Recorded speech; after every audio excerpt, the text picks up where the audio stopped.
Com a melodia, ele me encontrou, me cercou com uma canção que me libertou dos meus inimigos, dos meus erros, me salvou. Eu não sou mais escravo do medo, sou filho de Deus. Diga, eu não sou. Eu não sou mais, não sou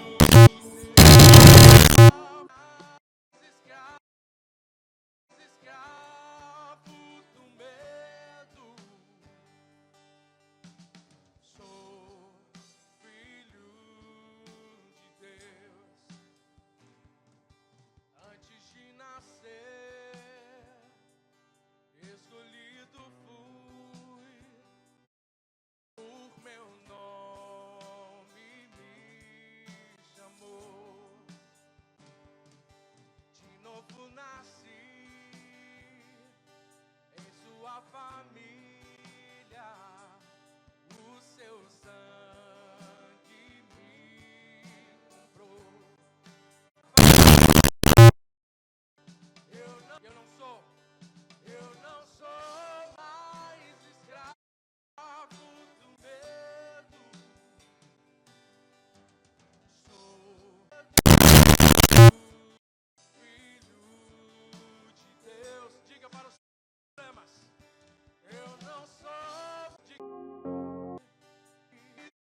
levantarás os fundamentos de geração em geração, e chamar-te-ão reparador das roturas e restaurador de veredas para morar.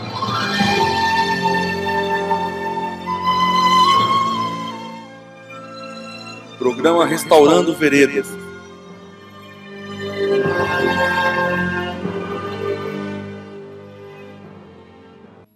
A graça e a paz do Senhor, amados. Que durante esse programa o Espírito Santo de Deus, ele possa estar ministrando a tua vida, o teu coração, porque a alegria do Senhor, ela é a tua força. Que Deus te encontre nesse dia, que Deus te encontre durante essa ministração, para que a tua vida venha a ser mais e mais edificada, solidificada pelo prumo da palavra de Deus. Que o Senhor te enriqueça com as pérolas de sabedoria que existem na sua palavra. Por isso eu te convido agora a juntos nós abrirmos a Bíblia no livro do profeta Jeremias, capítulo 4, e lermos o texto que fala do nosso coração. A partir do versículo 18 diz assim: o teu caminho e as tuas obras te trouxeram estas coisas. Esta é a tua iniquidade, que de tão amargosa te chega ao coração. Ah, entranhas minhas, estou ferido no meu coração. O meu coração ruge, não me posso calar. Porque tu, ó minha alma, ouvistes o som da trombeta e o alarido de guerra. Quebranto sobre quebranto se apregoa, porque já toda a terra está destruída. De repente foram destruídas as minhas tendas e as minhas cortinas num momento. Olha, o profeta, ele fala aqui nesse texto que o coração dele era como se doesse. Ele estava em angústia por ver o sofrimento, por ouvir do sofrimento. De repente, toda a sua morada foi destruída, a sua tenda foi destruída, as suas cortinas foram destruídas. Quer dizer, estava exposto pela dor que ele sentia. E nós vamos estar falando hoje acerca das paredes do coração. Paredes do coração. Por que paredes do coração? Lugar onde ficam as marcas das situações que vivemos. Lugar onde ficam guardados, onde ficam como que fosse uma parede, pendurada ali todas as dores. Nós vamos estar falando disso hoje. Vamos ver no livro do profeta Isaías 53:3, para que nós possamos compreender a ministração. Ele diz: era desprezado e o mais rejeitado entre os homens, homem de dores, experimentado nos trabalhos, e como um de quem os homens escondiam o rosto, ele era desprezado, e não fizemos dele caso algum. Aqui o profeta está falando dele em dores, pelo sofrimento, pelas guerras, pelas lutas, pelas dificuldades. E lá no profeta Isaías nós lemos que Jesus foi o mais desprezado, o mais indigno, o mais rejeitado entre os homens. Então nós vamos ver, amados, que falando acerca do nosso coração como um lugar onde tanto se vive alegria como se guarda as tristezas, as consequências de uma forte guerra, as consequências de uma dificuldade muito grande. Nós entendemos que é muito importante nós aprendermos em Cristo suportar as cargas de rejeição, para que nós possamos viver vitoriosamente. Se não suportarmos, somos derrotados. Mas se suportamos, nós somos vencedores. E em Cristo somos, então, mais do que vencedores. Olha só, existem 2 tipos de obstáculos que podem nos derrubar. 2 tipos, que são os obstáculos causados no nosso exterior. E outros que são vividos no nosso interior. Aqueles que estão no exterior são obstáculos, como que dificuldades financeiras. A pessoa quer elaborar alguma coisa, mas não tem o dinheiro, então é como se fosse um obstáculo a ser vencido. Ela vai ter que desempenhar uma estratégia, vai ter que fazer alguma coisa para vencer. Vai ser outro obstáculo exterior. Pode ser também a objeção da família, a perseguição da família, a ameaça da família. Como nós ouvimos muitos testemunhos de pessoas ligadas ao islamismo, quando convertem-se a Jesus, eles sofrem perseguições de morte. Então esse tipo de ameaça, esse tipo de perseguição é um obstáculo exterior que vem contra a pessoa para ver se para ela. Então são obstáculos exteriores, ameaças, perseguições, dificuldades financeiras. Às vezes a pessoa quer ir até a igreja e não tem dinheiro para combustível, não tem dinheiro para o ônibus. Então isso para ela é um obstáculo e ela precisa vencer. Se não dá para ir numa igreja longe da sua casa, vá numa igreja perto da sua casa. Mas busque ao Senhor, faça. Não deixe que essas barreiras te impeçam de buscar ao Senhor. Se enfermidades são enfermidades de outros, são obstáculos exteriores que estás enfrentando, busque o Senhor na tua própria casa, ali onde tu tem condições de estar. São obstáculos que se interpõem contra a pessoa para que ela não busque. E os interiores, principalmente o maior deles, que pode fazer parar um filho de Deus, é o medo.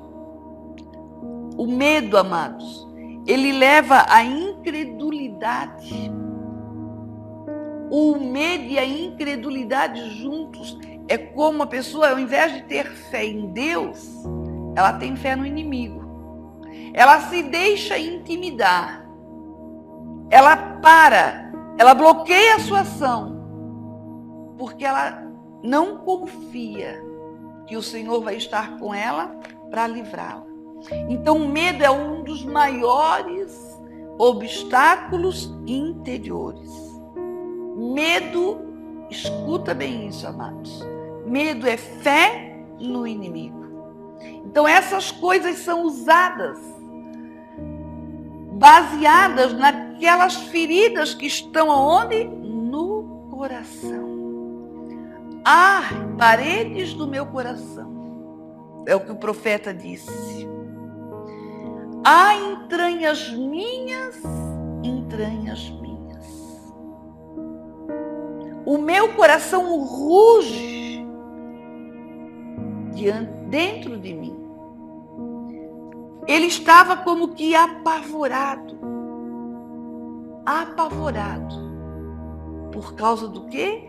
Do que ele estava vendo diante dele. E nós temos entendido que o maior alvo de Satanás, o maior objetivo de Satanás é nos tirar dos propósitos de Deus e observar os alvos que ele mesmo cria, ou ele mesmo estipula, coloca diante das pessoas, porque ele conhece as fraquezas humanas. Ele conhece, ele sabe onde está a minha e a tua fraqueza. Então ele sabe como nos tentar parar. Só que nós também devemos saber reconhecer e recorrer à ajuda do Senhor para que nós tenhamos vitória. Então a tendência dele, a intenção dele sempre é causar uma intimidação, intimidando os filhos de Deus para fazê-los parar. Ele sempre vai travar as batalhas dele em cima da nossa fraqueza.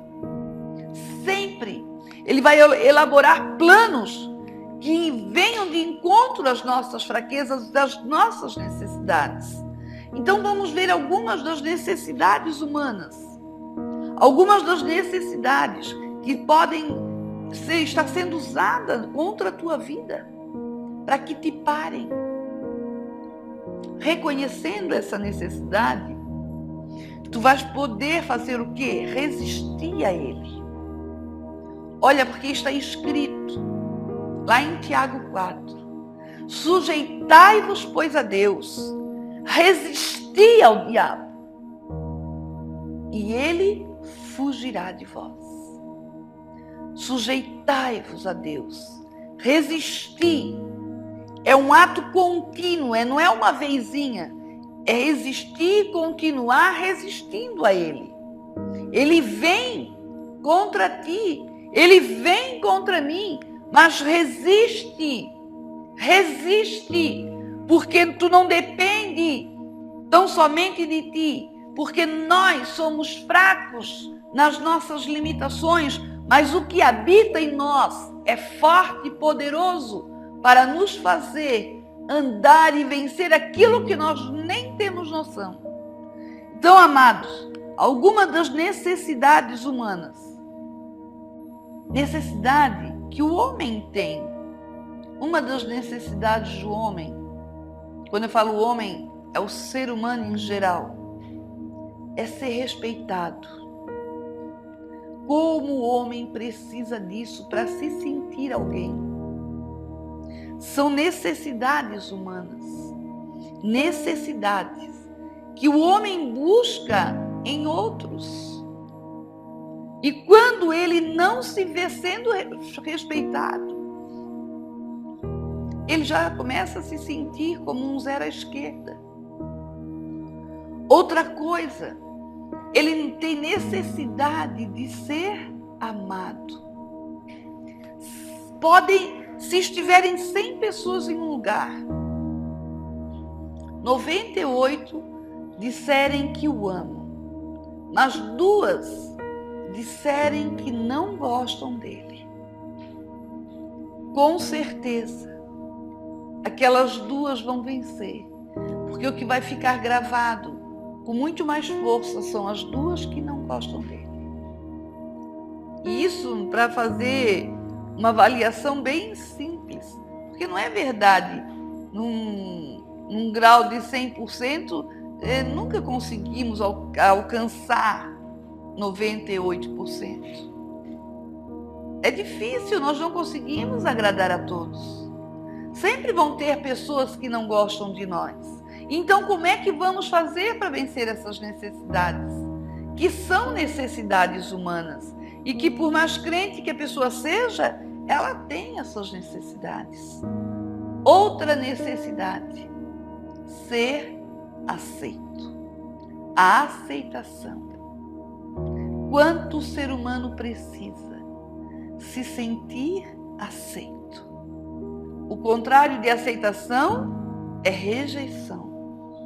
Se ele chega em algum lugar e ele sente que é rejeitado, ele já perde a coragem, ele já perde a ousadia, ele já perde o estímulo, não consegue desempenhar algo bem.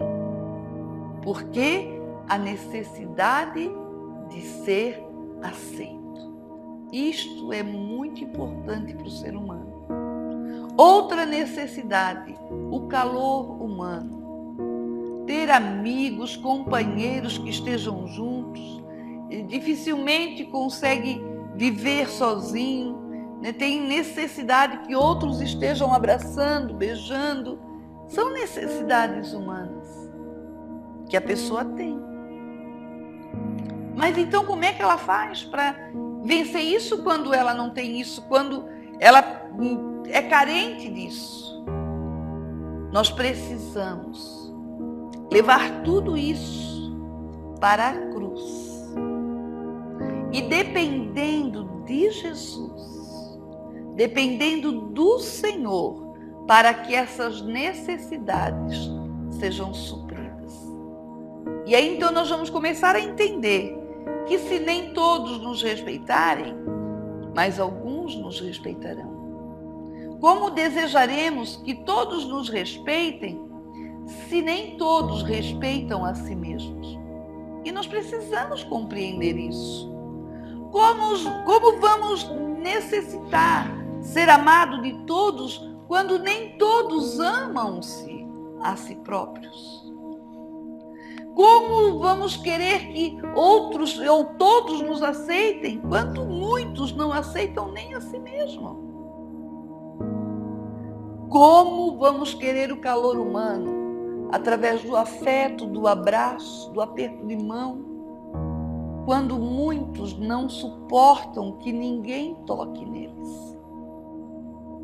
Então, amados, nós precisamos depender de Deus para que todas essas necessidades sejam supridas, que elas não sejam fatores usados pelo inimigo para nos enfraquecerem.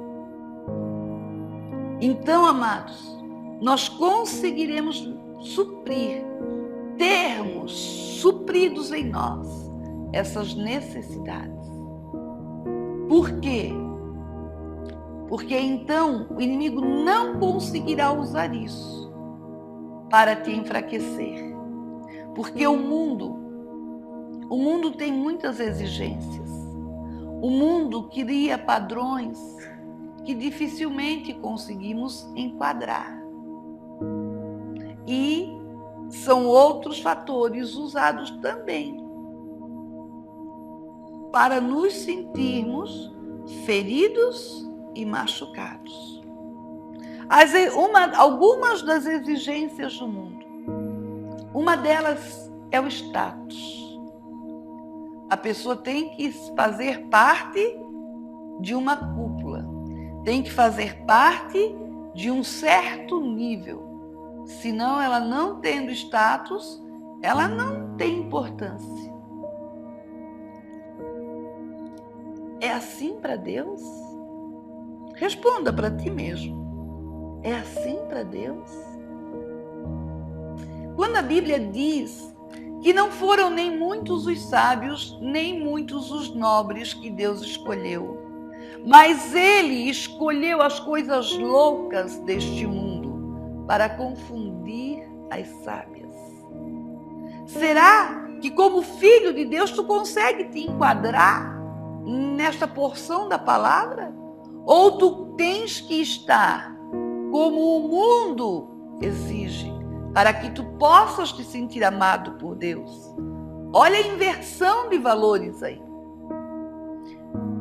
Existem homens na Bíblia que foram cultos, inteligentes,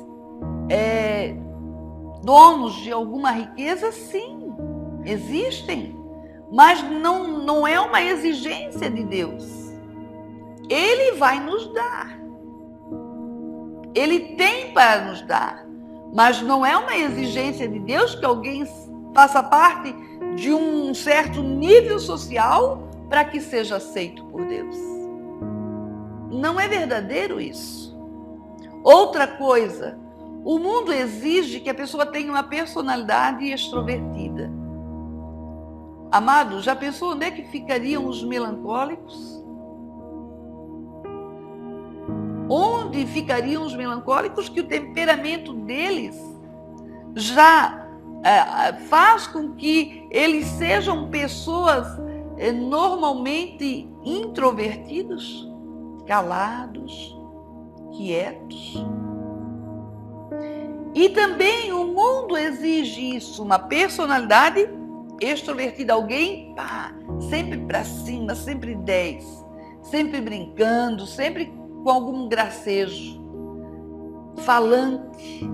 Mas a Bíblia diz que no muito falar a transgressão.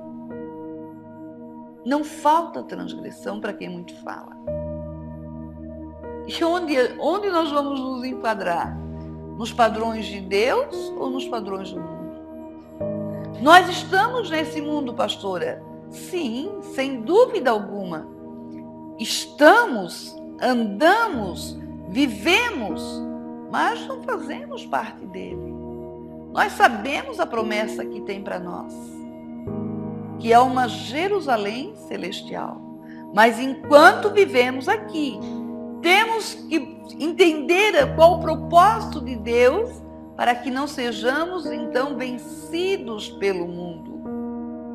Porque ser vencido pelo mundo não é se tornar um Zé Ninguém, não, mas é querer entrar nos padrões do mundo. Tem que ter outra exigência do mundo: muita cultura, muito conhecimento. Tem que ter, sabe, um grau de instrução muito elevado para que tu sejas aceito. Senão, quem tu és para o mundo? Deus não nos vê assim. Deus não nos vê assim. O que seriam então dos incultos?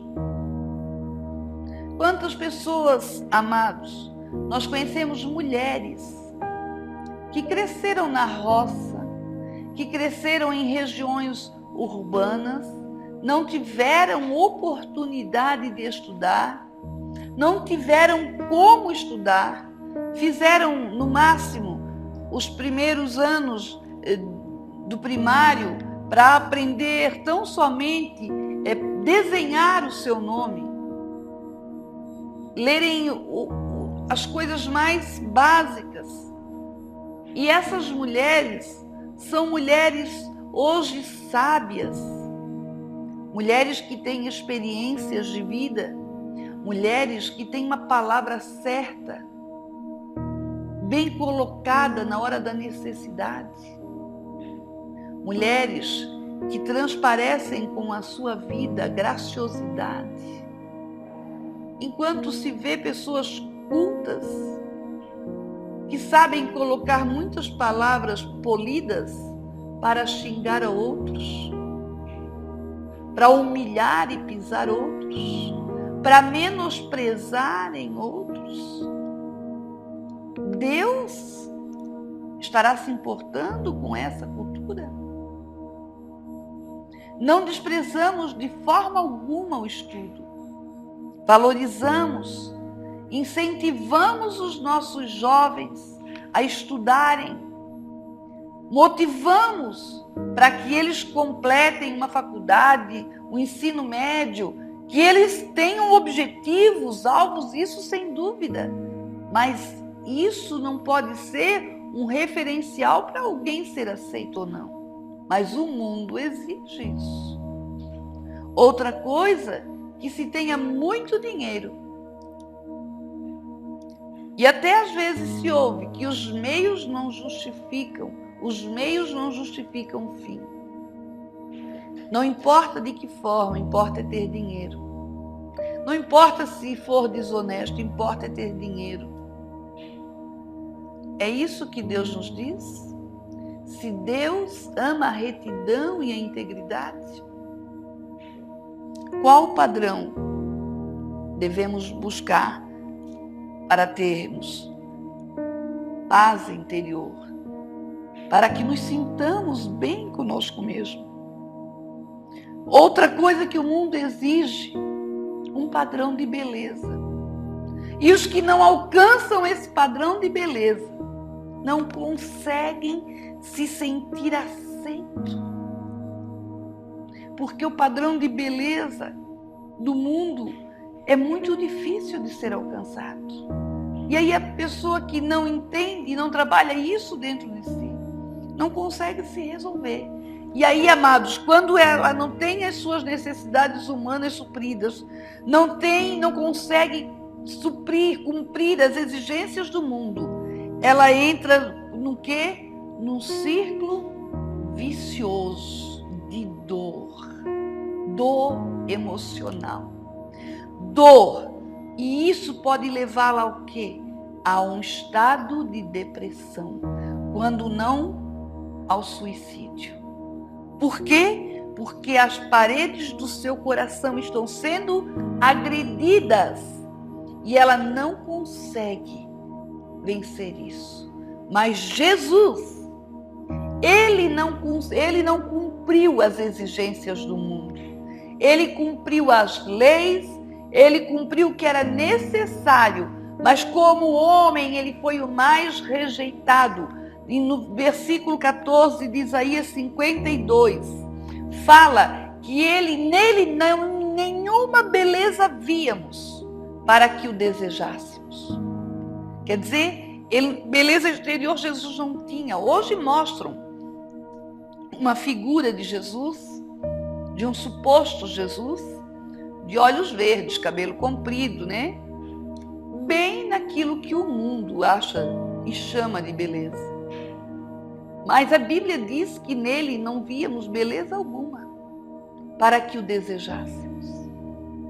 Ele parecia o mais indigno entre os homens. Mas ele se fez assim, amados, sendo ele o autor da beleza, sendo ele o Criador, que te formou, lindo e linda como tu és. Ele te desenhou. Olha teus olhos, olha teu nariz, tua boca, teu rosto, formato de olhos, as tuas mãos, todo o teu ser foi nada menos do que desenhado pelo Criador. Quando tu ainda eras informe no ventre da tua mãe, ele te desenhou, ele te esculpiu. Tu és obra das mãos do artífice, do maior, daquele que é soberano. Vamos vencer essas coisas para que tu saia desse ciclo destruidor. Porque mesmo muitos filhos e filhas de Deus têm buscado hoje, através de artifícios, de coisas que não são deles, colocando coisas no seu, para se tornarem alguém que não são verdadeiramente e desprezam aquilo que são. A idade chegou. Glória a Deus. Imagina Sara, que foi admirada pela sua beleza, desejada por outros reis, enquanto jovem, durante a sua meia-idade. Mas quando o Senhor se agradou de Sara para gerar no seu ventre um filho, ela já tinha sua idade avançada, já era uma senhora, e Deus não a desprezou por isso. Não se importou se tinham rugas, não se importou se as marcas de expressão estavam ali. Imagina alguém naquela época. E hoje, amados, as pessoas estão buscando tão somente os valores exteriores. E quando se fala em ser vencido pelo mundo, se fala disso, não é só o pecado do vício, da prostituição, da droga, não. É querer se enquadrar no padrão do mundo. Nunca conseguiremos alcançar tudo que o mundo exige. Então, o coração continua doendo. A rejeição continua ali dentro, porque verdadeiramente não estão deixando Deus tocar onde Ele precisa tocar. As paredes do coração continuam doendo. Escuta uma coisa. Quando tu não és aceito e és rejeitado, e veres que estás começando a entrar nesse ciclo de doença, de dor emocional, começa a entrar para os princípios de Deus, que a primeira coisa é perdoar aqueles que te rejeitaram. Nós não estamos falando hoje de feridas de rejeição, não. Estamos falando da parede do nosso coração, falando da dinâmica da nossa personalidade. Mas Jesus disse: perdoai-os quando eles te rejeitam, porque eles não sabem o que fazem. Jesus, ele foi rejeitado por nós, sendo ele alguém todo-poderoso, se deixou passar por toda a rejeição para que nós compreendêssemos que com Cristo é possível vencermos isso. Porque você não é responsável pela rejeição que sofre, mas pelas reações que tem a partir delas. Aí então, a tua responsabilidade. Existem algumas reações erradas que temos pós-rejeição. Uma delas é a agressão, é agredir o que rejeitou. Agredir a pessoa que rejeitou. A outra atitude é a fuga do introvertimento, é se escondendo dentro de si mesmo, é se encolhendo, fazendo-se coitadinho. É uma reação errada também. Quando tu fores rejeitado, ama, perdoa e continua. A outra é manipular. 3 reações erradas que tendemos a ter quando somos rejeitados. Essas barreiras, essas reações, elas formam barreiras que são meios de defesa que a pessoa cria para se autoproteger. Então, ou ela agride, ou ela se introverte, ou ela começa a manipular. Por trás, amados, destas muralhas, existem almas que foram violentadas. Pessoas que estão em trevas. Pessoas que vivem em solidão e que sofrem um forte bloqueio contra o amor. Não se deixam ser amada. E como vamos resolver isso? Primeiro, como vamos conseguir ajudar alguém que está preso nessa malha de dor? Em Amós, capítulo 7, o livro de Amós, um livro dos profetas pequenos. Amós 7, versículo 7, diz assim: mostrou-me também assim: eis que o Senhor estava sobre um muro levantado a prumo, e tinha um prumo na sua mão. O muro que o Senhor estava sobre estava torto. Paredes que foram edificadas tortas.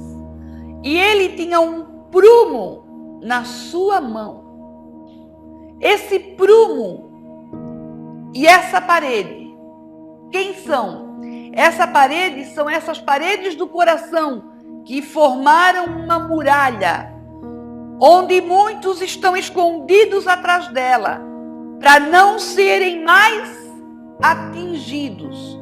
Então, ou eles agridem, ou eles tornam-se introvertidos, ou eles aprendem a manipular. Estão onde? Escondidos atrás dessa muralha.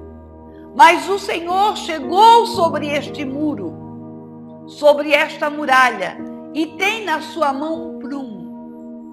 Este prumo é a palavra de Deus. Então a nossa vida, ela tem que começar a nivelar pela palavra de Deus. Esse assunto, amados, ele é um assunto muito extenso. Nós vamos tentar falar dele o mais resumido possível, para podermos te ajudar. Porque há tantas coisas que não são resolvidas. Há tantas coisas que os filhos de Deus não têm compreendido. Mas pelo prumo de Deus, tu conseguirás deixar essa muralha que foi construída ser derrubada, te expondo para que Deus venha e sare o teu coração, para que o lugar onde tu te escondas seja no Senhor. Então, a necessidade de nós começarmos a ajudar essas pessoas a entender a vida como ela é. Que há necessidade de vivermos aqui nesse mundo, mas não dependermos desse mundo. Dependermos do nosso Criador, do nosso Senhor, para que Ele nos oriente. Então, tem algumas coisas que nós precisamos entender. Uma das coisas é a ontologia. Quem sou eu? Nós precisamos ajudar as pessoas a terem uma visão do mundo endireitada. Vermos com os olhos de Deus. Termos uma visão segundo Deus. Mas para que nós possamos ajudar essa pessoa, nós precisamos entender qual a visão que esta pessoa tem do mundo, qual a sua cosmovisão. Então, a primeira pergunta, que chamamos de ontologia: quem sou eu? Quem sou eu? É uma pergunta que muitas pessoas fazem para si mesmo e não têm respostas. Uma pessoa rejeitada, ela pode dizer: eu sou um lixo. Um rejeitado que foi para a rebeldia, ele pode dizer: eu sou o máximo. Mas quando ele se pergunta: quem sou eu? Ele está tendo uma visão distorcida segundo a sua dor. Ele ainda não está conseguindo entender. E quantos filhos de Deus te conhece que tem uma visão torta acerca de si mesmo? A Bíblia nos fala de alguns que se viram como um gafanhoto. Eles eram um gafanhoto? Quem sou eu? Uma boa pergunta para te fazer. Então, deixa Deus começar a endireitar a tua visão acerca de ti mesmo.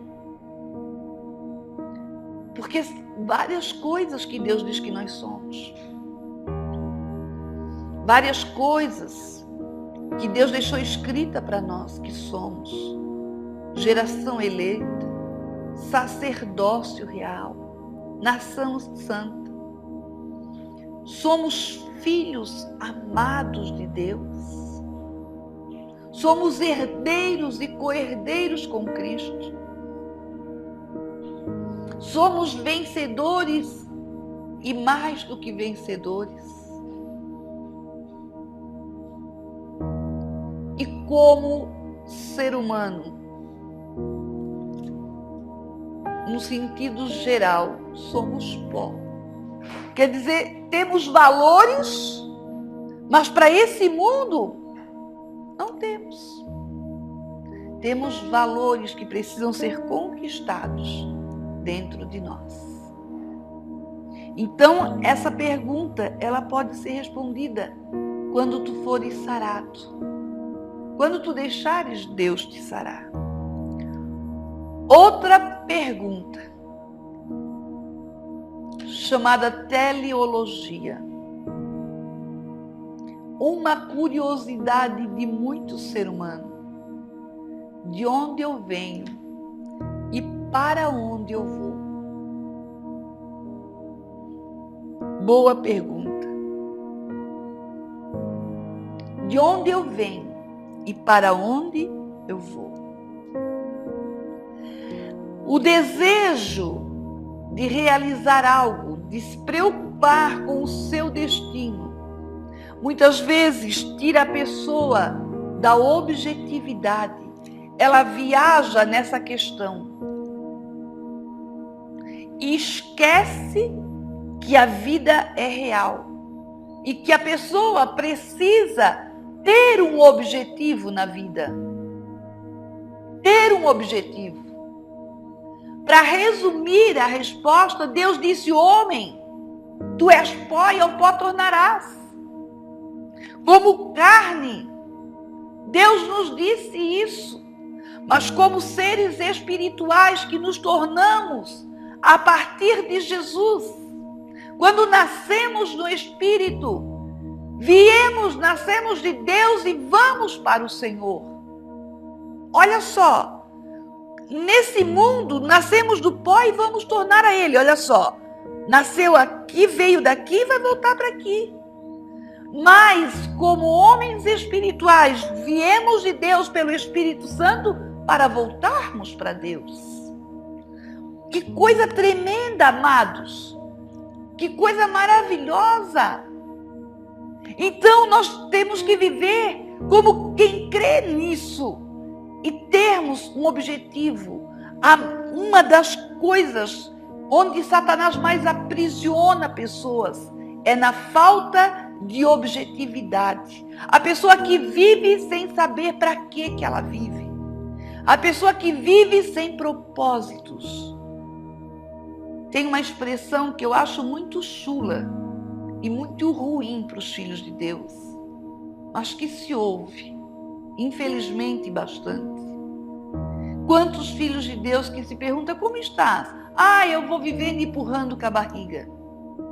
Que falta de objetividade. Que falta de convicção de que a nossa vida é para ser vivida a cada dia. A Bíblia nos diz que basta a cada dia o seu mal. Então eu vou viver o dia de hoje como se fosse o único, o último, mas sabendo que eu tenho um propósito para esse dia e que a minha vida nesse dia tem um valor diante do Senhor. Mas o diabo aprisiona vidas na falta de objetividade. Uma vida vazia e sem sentido. É uma porta aberta para a ação de demônios. Porque pior do que a morte é uma vida sem propósitos. Pior do que a morte é uma vida sem propósitos. Outra pergunta. Então já fizemos duas perguntas. Quem eu sou? A segunda pergunta, de onde eu vim e para onde eu vou? A axiologia e a teleologia. Então agora a terceira pergunta. O que tem valor para mim? A axiologia. O que tem valor para mim? O que é importante? O que eu tenho dado valor? O que eu tenho priorizado na minha vida? Onde eu gasto meu tempo e meu dinheiro? Quando eu pensar onde eu gasto o meu tempo e o meu dinheiro, eu vou ter essa resposta. O que tem valor para mim? Se eu gasto o meu tempo pensando nas coisas de Deus, se eu gasto o meu dinheiro investindo no reino de Deus, o que tem valor para mim é a minha vida com Deus. Agora, se eu gasto o meu tempo me preocupando com coisas fúteis, vãs, que passam rápido como o vento, como moda, como falar da vida dos outros, sabe, querer saber de tudo que está no mundo. Onde eu gasto meu dinheiro? No shopping center, nas lojas mais caras. Eu vou saber o que tem valor para mim. Basta eu pensar. Porque os filhos de Deus têm uma mente perfeita para poderem se autoanalisar. Porque a Bíblia diz que quando nós julgamos a nós mesmos, nós não precisamos ser julgados pelos outros. Por isso, porque nós podemos nos analisar. E a quarta pergunta: como posso saber? Aí, a isso se dá o nome de epistemologia. Com que lente eu vejo o mundo? Através de que ótica eu vejo o mundo? Olha só, falamos das necessidades humanas, falamos das exigências do mundo, fizemos as 4 perguntas chaves para que tu mesmo encontres as respostas e então tu busque a solução. Vamos ler um texto lá em 2 Reis, onde fala de Eliseu e o moço dele. 2 Reis 6, a partir do versículo 14. E aí vamos comentar um pouquinho rápido para concluirmos esse assunto. Então enviou para lá cavalos e carros e um grande exército, os quais vieram de noite e cercaram a cidade. E o moço do homem de Deus se levantou muito cedo e saiu.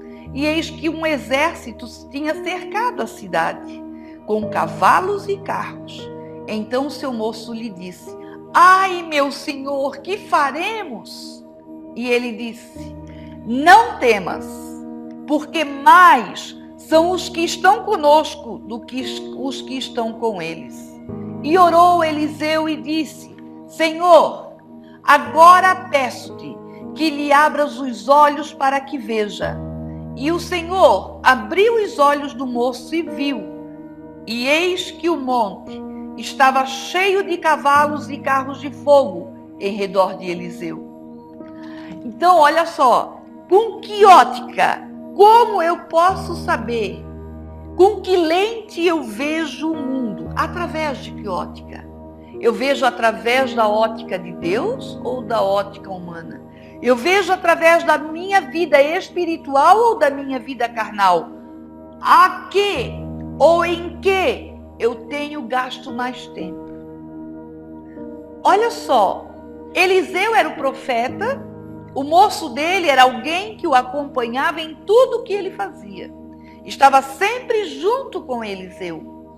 Mas quando ele viu os soldados cercando a cidade, ele só creu naquilo que ele viu. Quer dizer, ele se amedrontou. Ele se intimidou quando ele viu a cidade cercada. Ele pensou: pronto, estamos fritos agora, acabou. Mas Eliseu respondeu segundo a vida que ele vivia. Imagina, amados, tu te ver cercado de bandido e confiar que mais são aqueles que estão contigo do que aqueles que estão diante dos teus olhos. Porque nem sempre os que estão contigo estão perto. Deus diz que ele envia anjos para pelejar por nós. Quem é que ele, depois o moço Geazi viu? Foram os anjos que Deus havia ordenado para pelejar em favor de Eliseu, que eram em número muito maior do que os inimigos que estavam diante dos olhos dele. Então, para que nós possamos ajudar alguém a recuperar isso, é preciso saber com que ótica ela olha o mundo. Qual a visão que ela tem? Ela teme mais os ladrões e os noticiários hoje que passam, de tantos crimes, assassinatos, estupros, roubos? Ou ela crê que o Senhor é aquele que aguarda? Quando ele diz em Isaías 41:10, não temas, porque eu sou contigo. Não te assombres, porque eu sou o teu Deus. Eu te ajudo e te sustento com a destra da minha justiça. Será que eu creio dessa forma? Será quando alguém te fizer ameaças? Será que quando circunstâncias acontecerem diante de ti, tu tens fé para romper essa circunstância e vencê-la? Ai, paredes do meu coração. Ai, entranhas minhas.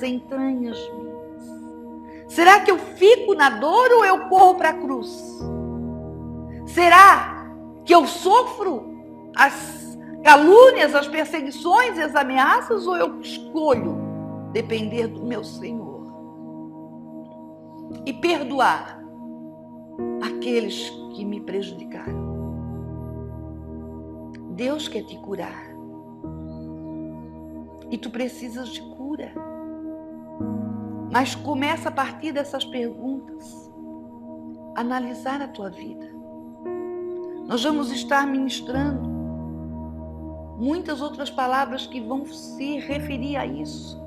Porque assim como no início desse programa tu ouve aquele versículo que é lido, essa é a visão de Deus para nossas vidas: curar, libertar, tirar da prisão os cativos, colocar em liberdade os oprimidos, abrir os olhos aos cegos, amados, e restaurar os lugares antigamente assolados, porque o Espírito do Senhor nos ungiu para isso, e com amor fazemos isso, com dedicação e empenho fazemos isso. Por isso, nesse momento, te convido a fechar os teus olhos e vamos orar para que o Espírito de Deus, o Espírito Santo de Deus, ele te ajude a encontrar respostas para essas perguntas. E a partir das tuas respostas, se precisares de nós, estaremos prontos para te ajudar, independente de denominação. Independente do que tu faças na vida, Deus tem prazer em ajudar a restaurar o teu coração. Em nome de Jesus, Pai, onde um dos teus filhos estiverem ouvindo essa palavra, o teu Espírito atue de forma sobrenatural, operando cura e libertação, endireitando a visão que tem acerca de si mesmo, colocando sua fé em seu coração para vencer a incredulidade. Em nome de Jesus, nós ministramos palavras de cura, libertação e bênção de Deus sobre a vida de todos aqueles que estão ouvindo essa palavra em nome de Jesus. Que o Senhor te abençoe e te guarde, que Ele faça resplandecer o seu rosto sobre ti e tenha misericórdia de ti. Que o Senhor sobre ti levante o seu rosto e te dê a paz do Senhor.